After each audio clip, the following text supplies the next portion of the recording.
네. 기쁩니다. 낮에 이렇게 만나는 것도 오랜만이에요. 네. 예, 서로 각자 직장이 있다 보니까는 항상 저녁에 보거든요. 밤에. 예. 인생은 삼세판이 아니고 무한도전이란 말도 있잖아요. 사실 여러 가지 뭐 인생에서 어떤 어려움이나 또는 도전이 3번만이겠습니까? 그러니까 항상 이렇게 두려운 마음을 가지고 출발선에 서는 그런 마음, 그걸 항상 가지는 게 중요하다는 생각을 해요. 사실 마라톤을 시작을 하면서 마라톤을 뛰면서 많이 느꼈었거든요. 그게 이렇게 마라톤 뛰다 보면 1km 앞에 어떤 일이 벌어질지를 모르겠더라고요. 화창한 날씨에 갑자기 막 우박이 내리기도 하고 멀쩡하게 괜찮다가 갑자기 다리가 막 너무 쑤셔가지고 못 뛸 정도가 되기도 하고, 그래서 아무리 세계적인 선수라도 과연 내가 결승점까지 갈 수 있을지 사실 자신할 수 있는 사람은 아무도 없거든요. 그러니까 항상 출발선에 설 때는 약간 설레면서 약간 두려운 마음, 그렇지만 시도 안 해보면 어떤 결과가 내 앞에 있을지 모르니까 그래도 다시 도전하고 시도해보는 거죠. 일단은 저희가 상계동 주민이 됐죠. 2013년부터 지금까지 계속 살고 있습니다. 그리고 또 다른 거는 저희가 이제 특히 안 대표의 경우에 새로운 분들을 많이 아시게 된 것 같아요. 여러 계층의 정말 그 폭이 넓어졌습니다.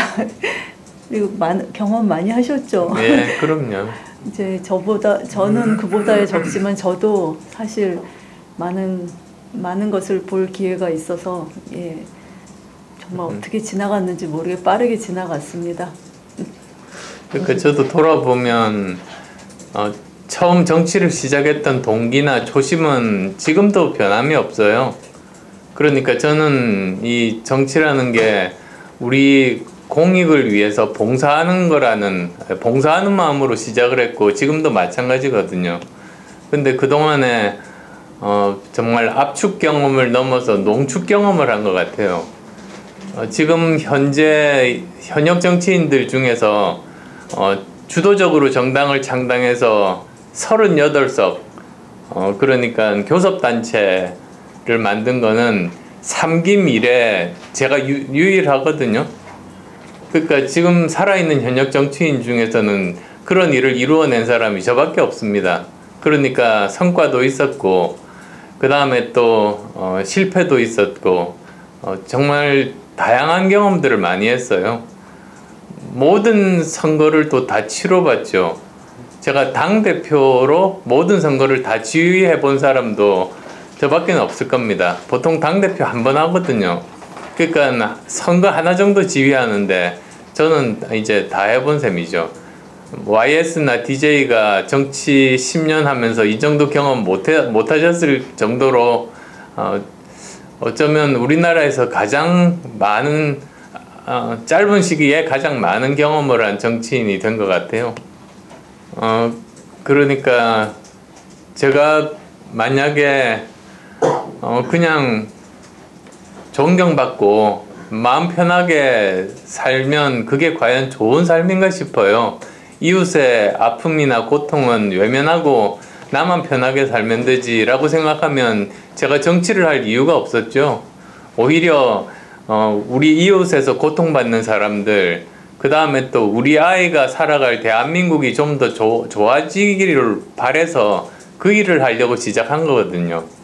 근데 솔직히 도중에 힘든 경우들도 굉장히 많았었어요. 그래서 제가 가톨릭 신자여서 바티칸에 갔죠. 그래서 거기서 추기경님 한 분을 뵀어요. 그래서 신부님이시니까요. 추기경님도 제 고민을 털어놨어요. 제가 지금까지 이렇게 정치를 하고 있는데 과연 제가 정치를 계속하는 게 우리나라에 또 다른 사람들에게 도움이 되는 일인지, 아니면 또 제가 받은 이런 여러 가지 재능들, 사실 뭐 저 기업 경영이라든지 대학 교수라든지 IT 전문가로서의 일, 의사로서의 일 다 할 수 있잖아요. 그런 일을 하는 게 우리 사회에 더 보탬이 되는지 그걸 고민하고 있다고 그분께 솔직하게 말했죠, 고민을. 그랬더니 그분이 작은 소책자를 주시는 거예요. 그래서 보니까 프란치스코 교황께서 1월 1일 날 신년사였었어요. 그걸 영어로 번역한 거죠, 사실. 교황님은 이탈리아어로 이렇게 강론을 하시니까요. 거기 보니까 정치에 대한 말씀을 하셨더라고요. 이렇게 돼 있었어요. The politics is the sincerest form of charity. 그러니까 정치라는 거는 가장 순결하고 고결한 형태의 자선이고 봉사이다 라는 말이었었어요. 근데 그 말을 보고는 정말 큰 깨달음이 오게 된 거죠. 그래서 갑자기 그 모습이 떠오르더라고요. 뭐 성취도 많이 하고 편하게 살 수 있고 함에도 불구하고 그 정치라는 저 진흙탕 속에 스스로 자기 몸을 던져서 이렇게 온통 진흙을 묻히고 모욕당하고 비아냥받으면서도 자신의 재능을 사회를 위해서 쓰는 정말 순수한 진심이 담긴 형태의 자선 그리고 봉사가 정치라는 느낌을 받아서 다시 용기를 얻었죠. 뭐 아무래도 힘든 때 많았죠. 예, 처음에 근데 아주 오래전 일 같이 느껴져요. 근데 하여튼 처음 시작하실 때 저는 안 했으면 좋겠다고 말씀을 드렸었어요. 그때 아까 말씀하신 것처럼 우리는 괜찮지만 우리 서리가 살아갈 세상이고 또 서리 아이들이 살아갈 대한민국인데 그냥 이렇게 있을 수는 없다. 그 다음에 정치가 아주 중요하다고 그러셨어요. 그러니까 정치를 잘하면 표가 별로 안 나는데 정치를 못하면 망할 수도 있다. 그런 얘기를 하면서 좀 위기감을 그래서 제가 조금 반대를 당연히 반대하지만 또 그게 그렇게 중요한 일이고 꼭 하셔야 된다고 하는 일이라면 이제 배우자지만 각자 자기가 추구하는 인생을 살아가긴 해야 되잖아요. 좀 반대하고 그렇지만 그렇다고 내가 할 일을 못하게 하지는 않으니까 예, 그렇게 하도록 해야겠구나 생각은 했어요. 근데 힘들죠. 특히 낙선을 연달아서 하셨을 때 예, 낙선하고 나면 정말 참 힘듭니다. 그게 우선 이렇게 굉장히 많은 사람들에게 이렇게 버림받은 느낌이 있고요. 그리고 이제 주변 사람들도 많이 떠나요. 우리가 꼭 싫어서만이 아니라 이제 그 사람들도 각 자기 일들을 찾아가야 되잖아요. 근데 실패한 정치인이 뭐 일을 만들어줄 수는 없으니까 그런 것도 힘들고 그 다음에 이제 이렇게 큰 실패를 하면 사람이 믿음이 없어지는 것 같아요. 그래서 자기 자신이나 자기가 믿고 있었던 모든 것에 대해서 다시 한번 의문을 갖게 되는 것 같아요. 그러니까 그걸 다시 이렇게 살펴보게 되거든요. 그게 참 괴로운 일이에요. 그러다가 정말 용기를 잃고 다시 도전 안 할 수도 있겠더라고요. 네. 그리고 참 외로워요. 정치를 옆에서 하고 계시면 가족들은 참 좀 이렇게 자기가 친하게 지내던 사람들하고도 좀 멀어져요. 정치 얘기를 하면 서로 불편하니까. 여하튼 그런 것들은 뭐 사소한 거지만 그랬었습니다. 예, 제가 사실 이게 다른 일들 같으면 저만 고생하면 되잖아요. 근데 정치는 진짜 가족들을 고생시키는 것 같아요. 그리고 또 더 고약한 거는 지난 선거 같으면은 이렇게 없는 가짜 소문들을 만들어내는 거죠. 뭐 저에 대해서 하는 건 상관없는데 가족들에 대해서 가짜 소문을 막 퍼뜨리는 거예요. 예, 그래서 저희 아이는 기숙사에서 사실 살았는데 무슨 호화 유학이라느니 이런 식으로 거짓말들을 막 지어내고 저 한국말 못한다 뭐 이런 식의 말도 지어내고요. 근데 그걸 저희 딸이 저희들 그 결혼 기념일 맞아서 유튜브에다가 띄웠습니다만 한국말 하는 게 아무 문제가 없는 아이잖아요. 근데 그렇게 거짓말들을 하더라고요. 그리고 지금도 인터넷에서 계속 남아있고 저는 그런 것들이 참 고약하다 그런 생각들을 하죠. 사실 주위에서 원망을 많이 들었어요. 왜냐하면은 가까운 사람인 줄 알았는데 아이가 그 정도 업적을 냈는데도 왜 내가 신문을 보고 알아야 되느냐, 직접 말해주지, 이런 원망들을 많이 들었습니다. 근데 그건 사실 본인이 열심히 해서 성취한 업적이잖아요. 제 업적이 아니잖아요. 그리고 이제 딸의 인생이 있는 것이고 저는 또 저희대로 부모의 인생이 있는 것이니까 좀 더 정말 자랑스러운 부모가 되어야 되겠다. 이제 그런 생각을 했습니다. 설이는 그러니까 제가 딸이 하나밖에 없고 아이를 저희가 하나밖에 안 외동딸. 키워봤기 때문에 좀 비교가 안 되는데 저희 딸은 진짜 참 되게 따뜻해요. 그리고 이렇게 여러 사람들, 자기 주변에 있는 사람들을 전부 다 이렇게 행복하고 편안하게 해주는, 그리고 같이 이렇게 어울리는 그런 일도 많이 만들고 좀 그런 그렇죠. 아이거든요. 따로 이렇게 사람들 떨어져 있으면 모아서 모임을 만들고 그런 아이거든요.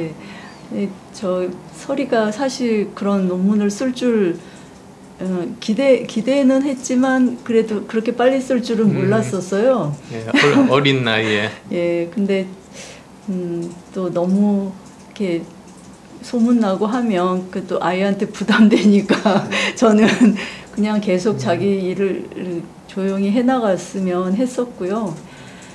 예, 그 설이가 좀 재밌는 거는 아버지한테 이렇게 경쟁의식이 있어요. 그러니까 처음에도 달리기도 우리 집에서 세 명 중에 제일 잘했거든요.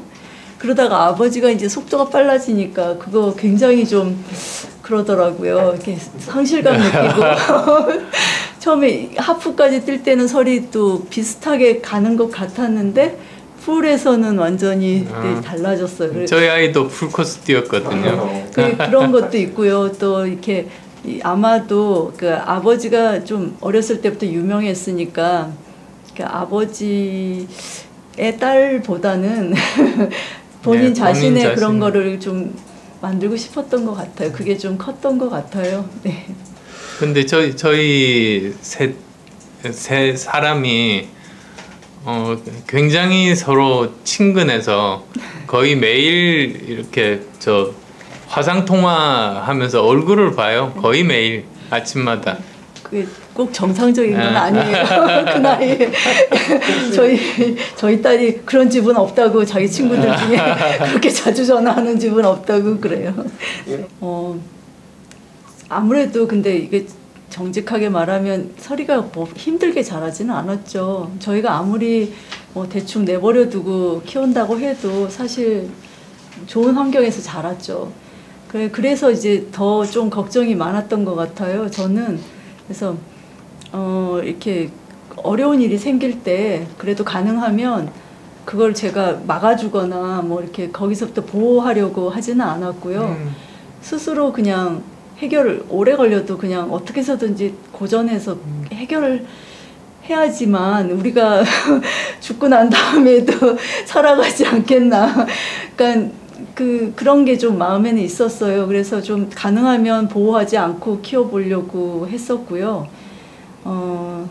근데 그러니까 살아가는 게 쉽지 않다는 것은 같이 얘기를 많이 했던 것 같아요. 특히 좀 의미 있고 좀 큰 어떤 성과를 거두려면 절대로 한 번에 되지는 않고, 엄마 아빠도 여러 번 했었다. 그러고 그래도 이제 자기가 그거를 꼭 해내겠다는 의지가 있어서 끝을 보면 정말 보람 있다. 약간 그런 것들은 얘기를 많이 했던 것 같습니다. 예, 학교를 다녔고 아내도 사실 마찬가지였었고요. 그때 고등학생이었거든요. 그러니까 세 명이서 같이 책 보고 같이 공부하고 그랬던 적이 있었어요. 그러다 보니까 아무래도 이런 공부하는 환경 이런 것에는 익숙해진 것 같고요. 근데 물어보더라고요. 자기가 대학에 갈 때 어떤 과를 가면 아버지는 좋겠는지 물어봐서 제가 이야기를 안 해줬어요. 그거는 본인이 결정하라고, 본인의 인생이고 자기가 스스로 돌아보고 내가 어디에 적성에 맞고 뭐가 재미있고 그걸 바탕으로 결정하라고 그렇게 자유의 선택의 자유를 주었던 거죠. 그러다 보니까 애가 이제 자기가 선택한 과목에 더 책임감을 느끼고 그리고 그 도중에 사실 좀 어려움도 부딪히더라고요. 근데 또 보면 끝까지 포기하지 않더라고요. 저는 사실 포기할 만하다고 생각하는 어려움도 포기하지 않고 결국은 해내고 그런 것들을 보게 됐죠. 만난 게 바로 가톨릭 학생회에서 의료 봉사할 때 서로 처음 만났어요. 대학교 때부터 그런 예, 처음 만난 게 사실은 의료 봉사였었고요.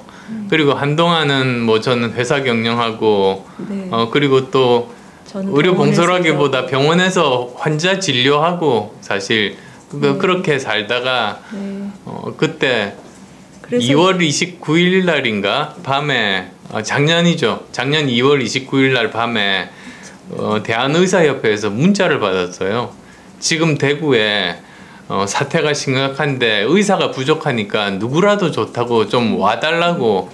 그래서 저희들은 아무 그런 고민 안 하고 바로 3월 1일 날 새벽에 같이 대구로 내려간 겁니다. 예, 정체성이 그 남편도 이제 경영도 의사죠. 하고 뭐 지금 정치인이지만 조금 의사로서의 정체성이 강한 것 같아요. 그래서 이렇게 불이 나면 소방대원이 가야 되듯이 이게 이런 의료에서의 어떤 그 위급한 상황이 되면 가야 된다는 생각이 있었고요. 저는 지금 중구보건소에 일요일이면 나가고 있는데 사실 그렇게 큰 부담이 되지는 않습니다. 그 정도는. 그리고 예, 나가서 이렇게 보면서 지금 코로나가 그러니까 벌써 다르거든요. 선별진료소에서 오는 사람들의 숫자나 이런 게 그 좀 느낄 수가 있어요. 예. 그런 것도 궁금하고. 그 선별진료소에서 그 PCR 검사 네, 그거를 하고 있거든요. 악역을 맡고 있어요. 너무 죄송해요. 여러분 수백 명의 분들께 제가 아프게.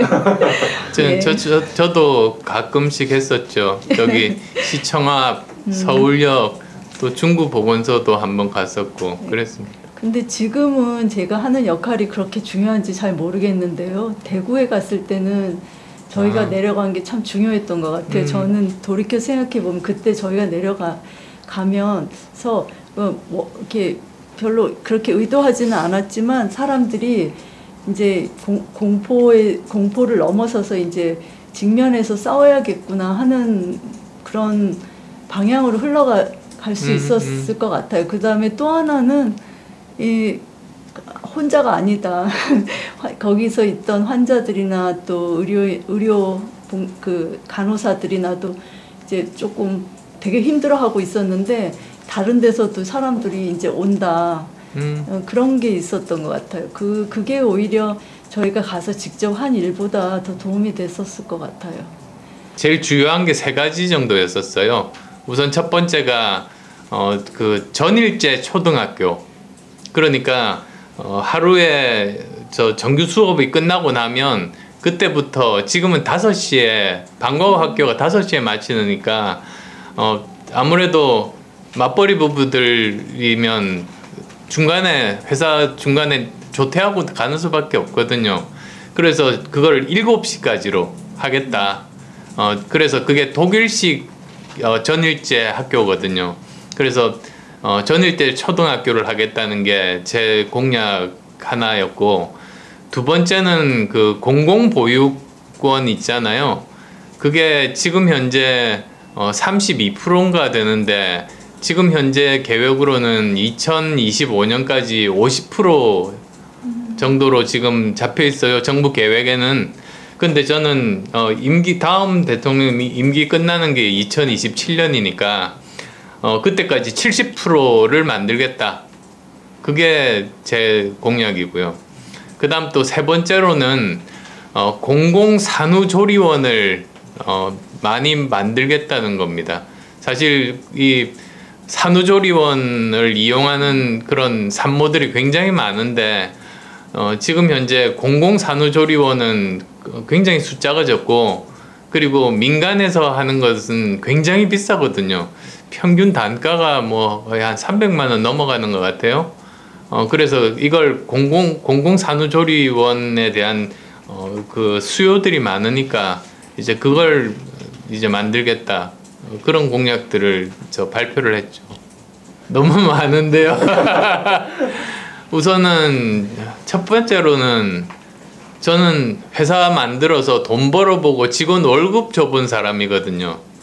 근데 다른 후보분들은 국민 세금으로 쓰기만 했던 분들이잖아요.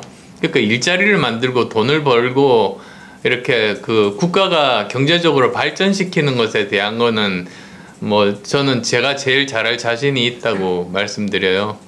그리고 또 두 번째로는 과학기술이 정말로 중요한 시대인데, 지금 이 미래 먹거리를 만들어야 되는 중요한 시기입니다. 그게 20년마다 찾아와요. 박정희 대통령이 경제개발 5개년 계획을 했기 때문에 우리나라가 80년대, 90년대 20년 먹고 살았어요. 그 다음에 김대중 대통령이 그 초고속 인터넷 깔고 벤처기업들 육성해서 또 2000년대, 2010년대 20년을 먹고 산 거예요. 그래서 이번 대통령의 가장 중요한 역할이 뭐냐면 다음 20년 먹거리를 장만해야 되고, 그건 과학기술밖에는 없거든요. 우리가 다른 데서 어디서 성장 동력을 찾겠습니까? 그래서 뭐 과학기술에 대한 커다란 이런 트렌드라든지 세부적인 이해에 대해서는 뭐 저를 따라올 후보가 사실은 없는 거죠. 또 하나 더 말씀드린다면, 다음 대통령 임무 중에 가장 중요한 게 두 가지입니다. 방역하고 경제예요. 근데 아마 코로나19가 다음 대통령 임기 초기에도 여전히 극성을 부릴 테고요. 그 다음에 또 다음 대통령 임기 5년 중에 또 다른 그 감염병이 찾아올 겁니다. 한번 생각해 보세요. 노무현 대통령 때 사스가 있었어요. 그 다음 대통령이 이명박 대통령 때 신종플루가 있었습니다. 그 다음 대통령인 박근혜 대통령 때 메르스가 있었고, 그 다음 대통령인 문재인 대통령 지금 코로나19가 있듯이 다음 대통령한테 또 있어요. 그리고 매번 달랐습니다. 전혀 다른 형태. 근데 그래서 얼마나 방역을 제대로 초기부터 잘 하느냐가 국민의 생명과 안전을 보호하면 물론이고, 이게 방역은 경제거든요. 그러니까 거기에서 빨리 벗어나는 나라가 경제적으로도 다른 나라를 앞설 수 있는 거예요. 이게 굉장히 큰 위기이자 또 기회가 될 수가 있거든요. 그런 면에서는 또 뭐 다른 후보들이 그걸 어떻게 하겠습니까? 지금까지 저는 이 코로나19에 대해서 이야기를 했던 것들, 정부에다가 제안했던 것들이 결국은 다 맞았습니다. 정부에서 그대로 안 해서 그렇죠. 제가 작년 5월에 뭐라 그랬냐면, 연말 정도에 백신이 나올 가능성이 많으니까 정부가 지금부터 대비해야 된다고 그랬어요. 그때 제 말을 들었으면 우리나라가 이렇게 백신 후진국이 안 됐겠죠. 그 다음에 또 올해 2월이죠. 올해 2월에 보니까 이제 변종 바이러스가 심각하더라고요. 그래서 이 변종 바이러스 때문에 어쩌면 올 겨울도 커다란 대규모 확산의 가능성이 있다고 말했어요. 그러면 사실은 그런 것에 대해서 미리 병상이나 의료진 준비를 하고 기다렸어야 되거든요. 근데 지금 현재 7,000명대로 이렇게 환자들이 많아지고 있는데 드러났잖아요. 전혀 대비가 안 되어 있고 정말로 많은 사람들이 지금 사망하고 있는데 뭐 이런 문제에 대해서는 그러니까 뭐 그 두 가지 방역과 경제만 하더라도 제가 제일 이 시대에 적합한 사람이죠. 첫 번째가 그건 이재명 후보도 똑같아요. 도덕성에 대한 그 의혹이 아직 풀리지를 않았던 거. 그 다음에 또 두 번째는 능력. 이재명 후보는 대장동 게이트라는 게 핵심은 1조 원 정도를 특정 민간에게 가져가게 만든 거니까 이건 만약에 알았다면 이건 범죄자고요. 몰랐다면 이건 지금까지 역사상 가장 무능한 행정가인 거예요. 그러니까 이거는 능력 면에서 그렇고, 그 다음에 윤석열 후보 같은 경우도 평생 검찰만 한 분인데 과연 이제 국가 대통령으로서 다양한 분야의 이런 의사결정들을 할 수가 있는 건지에 대한 의구심이 있는 거죠. 그리고 또 세 번째로는 그겁니다. 이 중도층의 특징이 어느 한 정당만 무조건 지지하고 승리만 하면 끝이 아니고 정권 교체가 되더라도 그 다음에 그 결과로 더 좋은 대한민국이 만들어지는 걸 원하거든요. 정권 교체가 됐는데 바뀐 게 없으면 그건 정권 교체가 아니고 적폐 교대. 이번 정권이 그랬잖아요. 사실은 촛불혁명으로 이제 완전히 바뀔 거라고 기대하고 정권 교체를 해줬더니 구적폐 몰아내고 그 자리에 자기들이 앉아서 신적폐가 돼서 결국은 적폐 교대가 된 거 아니에요. 다음에 또 그런 일이 생기면 안 된다는 게 저 중도층들의 생각이죠. 그래서 이제 그런 부분들에 대해서 제가 나름대로 가지고 있는 비전들, 그 다음에 지금까지 제가 행동으로 이력으로 이렇게 제 능력을 증명을 했거든요. 그런 것들을 열심히 왜곡되지 않고 알리면은 저는 많은 분들이 이제 기대를 해주실 거라고 믿습니다. 후보 단일화는 없다라고 선을 그었어요. 서로 이렇게 자기가 믿는 그 이념이나 정체성이 뚜렷한 정당들이거든요. 저희들은 중도고 거기는 확실한 진보이고요. 지금 민주당은 가짜 진보고 지금 뭐 그런 셈인데 저희들이 그래서 현안에 대해서 생각이 같으면 공조할 수 있는 것 아닙니까? 그래서 지금 현재 제일 중요한 게 그 주요 정당 후보가 모두 다 의혹이 있는데 국민들이 진실을 모르고 투표장에 가서 투표를 하게 하는 건 국민에 대한 예의가 아니죠. 그래서 특검을 통해서 풀자는데 생각을 같이 했어요. 근데 이게 정말로 심각한 게 만약에 이게 그냥 진실이 안 밝혀지고 어쨌든 일단 누구 하나가 뽑혔다고 쳐요. 근데 이 사람이 임기 중에 결정적인 증거가 나왔어요. 그러면 우리나라는 대혼란에 빠집니다. 반대로 낙선한 사람한테서 결정적인 증거가 나와서 감옥을 가요. 그러면 아마 국론 분열이라는 게 지난 5년하고 비교할 수 없을 정도로 거의 심리적인 내전 상태에 돌입할 겁니다. 둘 다 굉장히 불행한 일이거든요. 그걸 막자는데 생각을 같이 했었죠. 그리고 또 이제 연금개혁 같은 국가 미래를 위해서 정말 중요한 그런 개혁들 책임있게 두 주요 정당 후보들이 밝히고 의지를 보여야 된다. 그런 현안에 대한 서로의 생각이 같아서 만나서 같이 발표를 하게 되었습니다. 그게 정치공학적인 연대나 이런 사안은 전혀 아니었습니다. 그동안 살아오면서 여러 가지 일을 하실 때 보면 아마 그러니까 이렇게 큰 책임을 맡으면 더 할 거라고 생각하는데 본인의 그냥 정말 모든 거를 다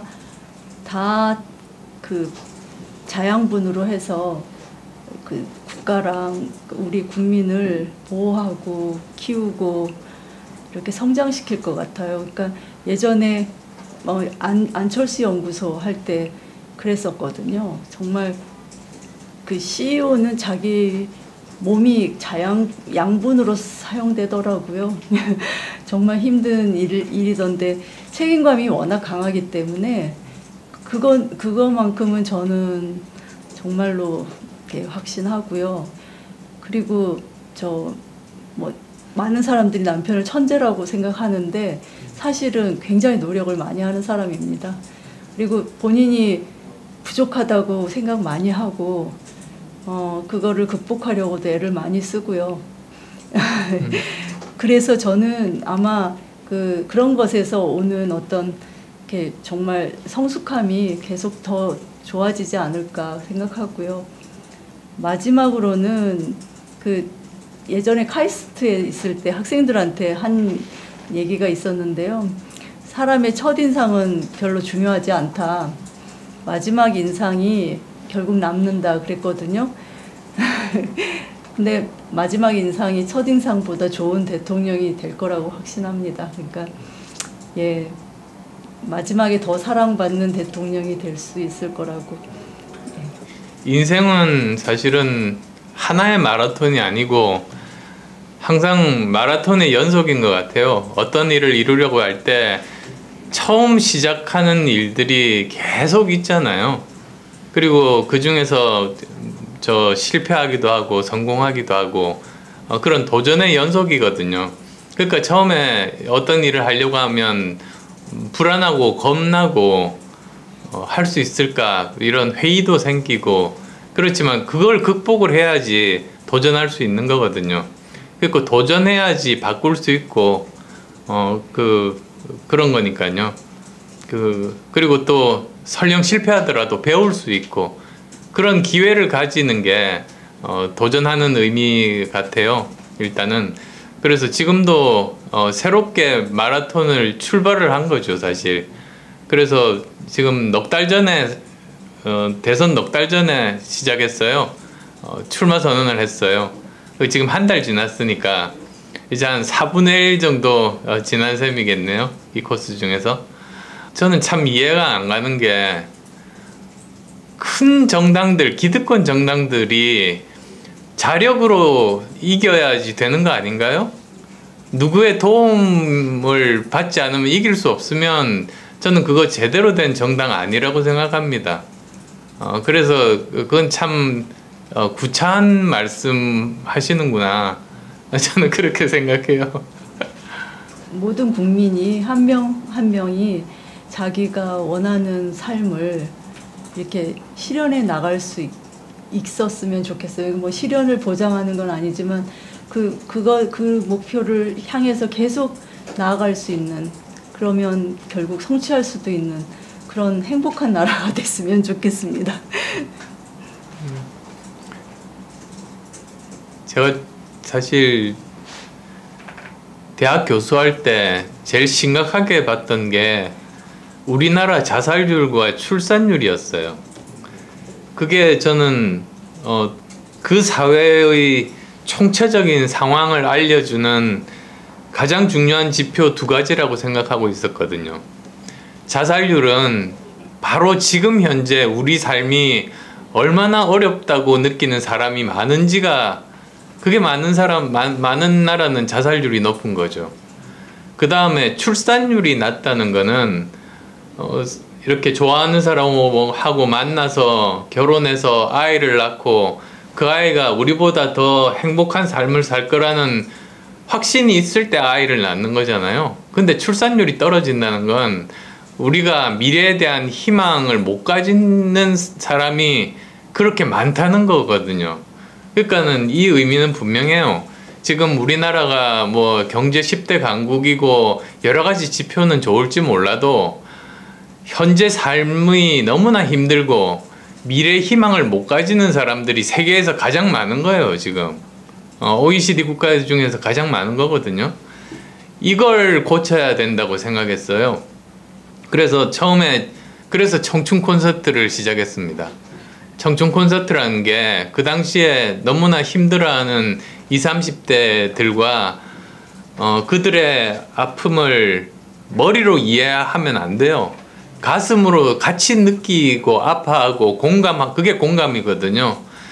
그래서 위로하고 저 나름대로 조언을 해주는데 대학 교수가 할 수 있는 게 딱 거기까지밖에 없었어요. 그래서 고민 끝에 직접 이 문제를 해결하려고 사실은 정치를 시작한 거죠. 미래 세대를 위해서 우리 아이가 살 나라가 좀 더 행복하게 살 수 있게 만들기 위해서요.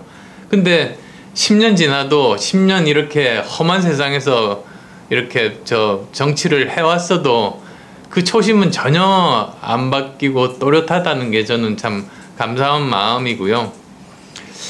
정치하면서 보니까 정치인한테 정치가 뭐라고 생각합니까? 라고 물어보면 의외로 대답 못하는 사람이 굉장히 많거든요.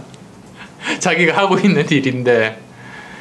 교과서에 또 정의들도 많아요. 무슨 권위에 의한 자원의 분배 뭐 이런 식으로 막 있어요, 정의들이. 근데 별로 가슴에 안 와닿는데 저는 그런 거 생각을 많이 하는 사람이라 정치가 무엇일까 고민을 하다가 저 나름대로의 정의는 우리와 우리 아이들을 위해서 우리가 살아갈 삶의 틀을 만드는 게 정치인 것 같더라고요. 사람의 인생을 보더라도 이 대한민국이라는 틀에서 태어나서 이 교육제도라는 틀 아래에서 공부를 하고 자유시장 경제 체제 아래에서 만들어진 회사에 다니고 그 다음에 은퇴해서는 우리나라의 복지제도라는 틀 아래에서 여생을 보내잖아요. 이 틀이 그래서 중요한데 제가 정치하면서도 느끼는 게 이 틀을 조금만 더 잘 만들면 그리고 이 우선순위를 제대로 잘만 조정하면 수많은 사람이 정말 괴롭지 않게 행복하게 미래 희망을 가지고 살 수가 있는 건데 결국은 우리나라 그 구태 정치가 하는 일이 거기에 관심이 없고 오히려 선거에서 이기면 선거로 자기 편, 세금으로 자기 편 먹여 살리는데 바쁜 거예요. 그러니까 이걸 우선순위 조정하고 이럴 마음이 생각이 없는 거죠. 그거는 사실 굉장히 저는 분노합니다, 사실. 이제 현실을 보니까 더 분노하게 됐어요.